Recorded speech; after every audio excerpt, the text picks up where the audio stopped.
driver now, two of them to win at Atlanta Motor Speedway.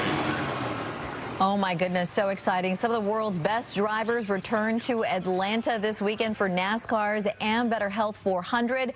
William Byron is looking for his third win in a row, but you can't count out the young guns, especially Harrison Burton, and he's joining us right now. Good morning to you. Yeah, good morning. How are you doing? Doing good. So you made your debut last year. One of the best finishes you had was in Atlanta. So what is it that made you very successful on that track?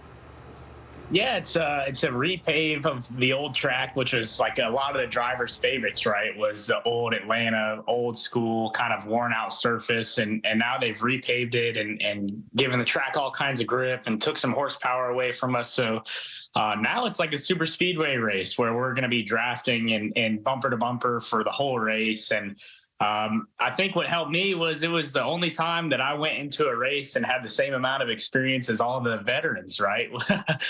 No one knew what they were going to do, and no one knew how it was going to play out. And, it worked out for the rookies, I guess. It was new for everybody. So that was good. And now everyone's got the same notebook as each other, and hopefully we can go and have another good weekend. Yeah, and on that track specifically, there were 46 lead changes last year. So what goes through your mind when a race is that close? Yeah, it's always crazy.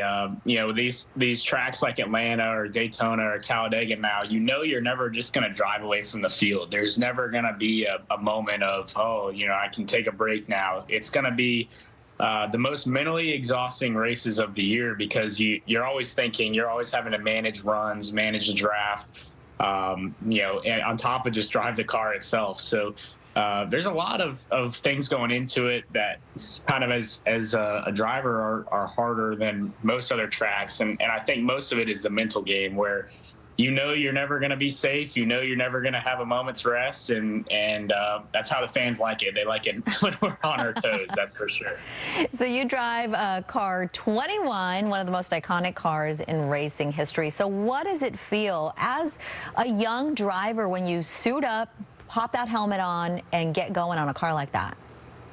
Yeah, it's unreal. I drive for the oldest race team still in NASCAR. Been racing since 1950, and I'm obviously only 22. So there's a lot more stories than even that I know yet, and I'm trying to still learn all the history behind the car and all the drivers. And to me, it's just so cool. It's honestly, and I probably, if I could pick a car to drive out of any car, it'd be the 21 car, just because of the family that has run the team.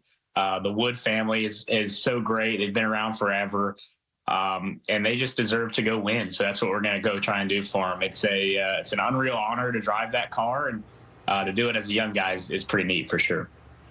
And talk to me about how it is that you make room for yourself as a young athlete, get that respect, especially when you're driving alongside some fantastic veterans there. Yeah, it's interesting. My dad raced for a long time, and he raced against these guys that I'm racing now, and it's really strange, right? I'm kind of viewed as the little kid still, and so I don't know. I think that respect is earned over time, and handling things the right way. I've raced people really hard, and guys I look up to, I race them just as hard as anyone else, and made mistakes doing that. When you push really hard in this sport, you're going to make mistakes. And I think the biggest thing that's gained respect from veteran drivers for me is owning up to my mistakes as a young guy. I mean, everyone has made mistakes in racing. We're driving cars that are hard to drive, hard to handle. You're on the edge of wrecking almost every lap. To be fast, you have to be kind of towing that line, right? So for me, I think the biggest thing is, hey, if I make a mistake and bump into a guy or whatever, I'll shoot him a text or call him and say, hey, I didn't mean to do that. But, if there's a problem, we can handle it before we get to the next weekend. And I think that's a lesson that my dad taught me that really goes a long way with those veteran guys for sure, because they expect to be raced hard. This is what we do for a living. We're judged based off of how we finish. So they expect us to race hard, but to do it the right way as well. All right, Harrison, thank you so much for your time today. Yeah, awesome. Thanks for having me on.